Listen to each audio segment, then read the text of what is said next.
Mecca Medina. हाँ नहीं, उसके लिए उस बारे में क्या पूछ रहे हैं? कि वहाँ शिवलिंग उपस्थित है कि नहीं? कुछ लोग ऐसे बोलते हैं कि वहाँ शिवलिंग, हमारा जो शिवलिंग है वहाँ उपस्थित है। हाँ, ठीक है, वहाँ पर शिवलिंग है। तो वो हमारे भगवान हुए ना, तो मुस्लिम लोग उसको कैसे अपना भगवान मान के उधर रखते हैं? ठीक है, पूजा ही तो कर रहे हैं वो लोग भी। वहाँ हम लोगों को जाने ही नहीं देते। का मक्केश्वर महादेव का मंदिर था। हजरत मोहम्मद सल्लल्लाहु ताला अलैहि वसल्लम माअल्लाह उस महादेव की पूजा करते थे।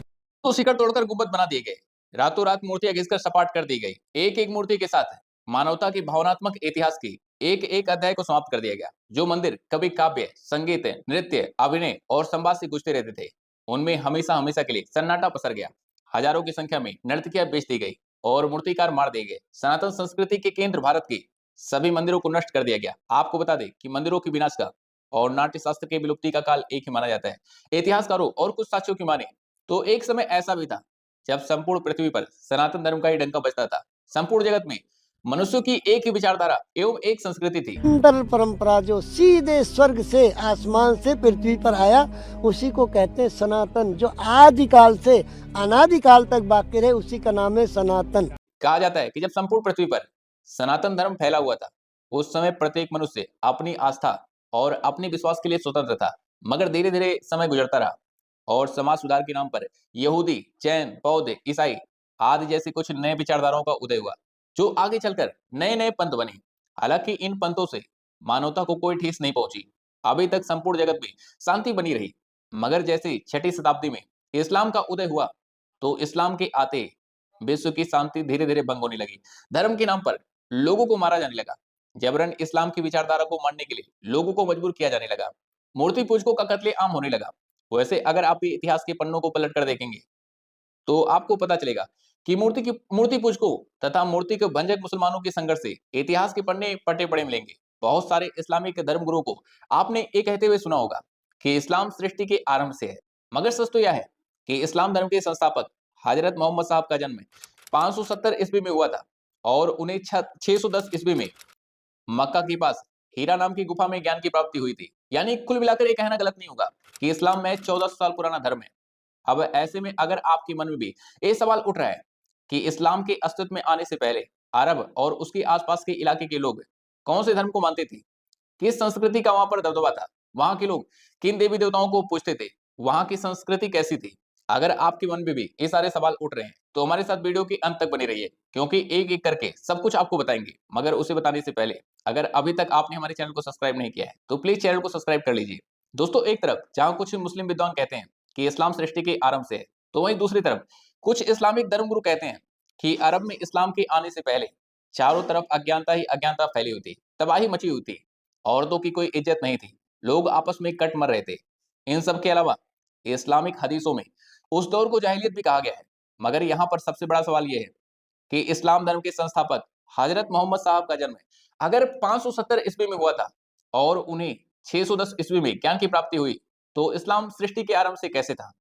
कुल मिलाकर ये बात सच है कि इस्लाम धर्म के आने से पूर्व अरब में वैदिक सनातन धर्म का डंका बजता था। और इस बात का सबसे बड़ा प्रमाण अभी हाल में आर्कियोलॉजिकल सर्वे ऑफ सऊदी द्वारा की गई खोज से पता चलता है।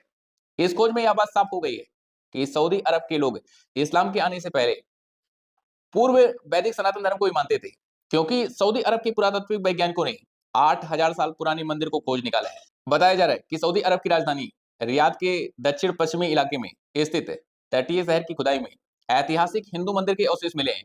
कई शिलालेख पाए गए हैं। मंदिर का पता अल्फा की साइट पर लगाया गया है। यहाँ पर पहले हुए शोध की रिपोर्ट के मुताबिक इस क्षेत्र में हजारों साल पहले मंदिर और मूर्ति पूजा करने वाले लोग रहते थे। यहाँ पर मिले मंदिर का नाम जो है रॉक कट बताया जा रहा है, रॉक कट मंदिर बताया जा रहा है, जो माउंट तुआई के किनारे पर स्थित है, जिसे अब अल्फा के नाम से जाना जाता है। जांच के मुताबिक अल्फा के लोग बड़े ही धार्मिक हुआ करते थे।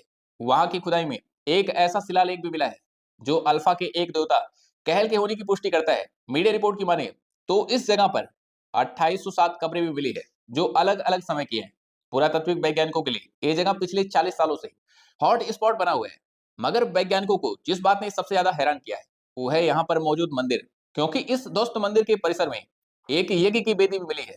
एक यज्ञ की वेदी के कुछ अवशेष भी प्राप्त हुई हैं।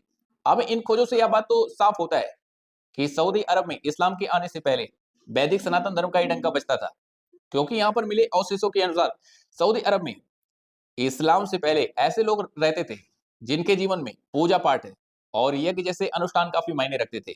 यानी कि इन सभी प्रमाणों को देखने के बाद ऐसा लगता है कि वहां के लोग भी सनातन धर्म को ही मानते थे, सनातन धर्म के ही पूजक थे। इसके अलावा कुछ इस्लामिक विद्वानों की माने तो सऊदी अरब के काबा में 360 मूर्तियां थी और वहां के निवासी इन्हीं मूर्तियों की पूजा पाठ करते थे। और तो और आर्कियोलॉजिकल सर्वे में भी यह बात साबित हो चुका है कि अरब में इस्लाम के पूर्व यानी इस्लाम के पहले वैदिक सनातन धर्म का ही डंका बजता था। उन 360 वैदिक देवी देवताओं की मूर्तियों में प्रमुख देवता हुबल, सीरियन चंद्र देवी अलुज्जा, मिस्र की देवी आइसिस और नवातियन देवी कुतबा आदि मूर्तियां प्रमुख थी।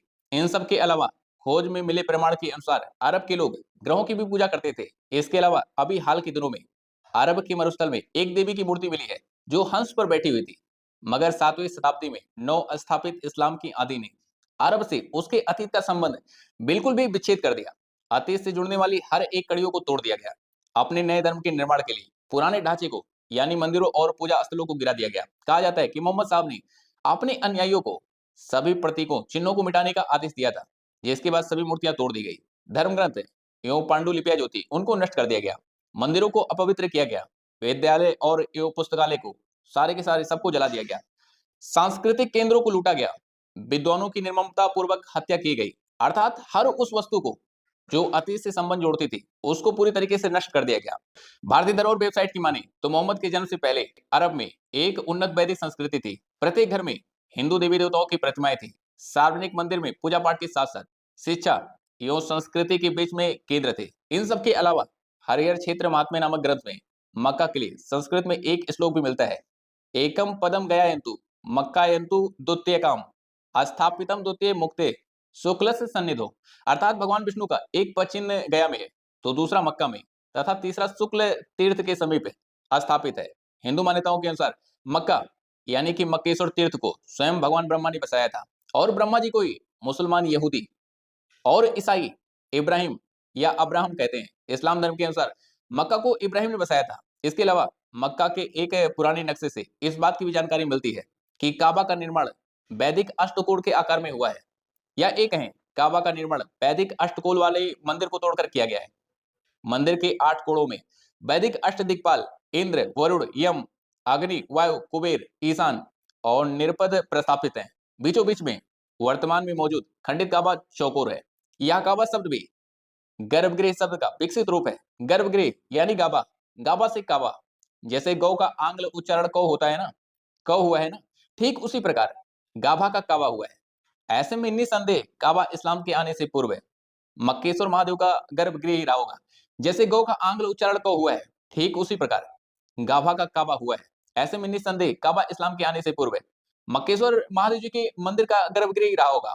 एनसाइक्लोपीडिया ब्रिटानिका के अनुसार प्रारंभिक इतिहास ज्ञात नहीं है, लेकिन यह निर्विवाद है कि यह स्थान इस्लाम के उदय के पूर्व बहुत से देवी देवताओं के मंदिर वाला हुआ करता था और अरब के प्रायद्वीप के लोग जो वहां के निवासी थे वो इसी को अपना तीर्थ स्थल मानते थे।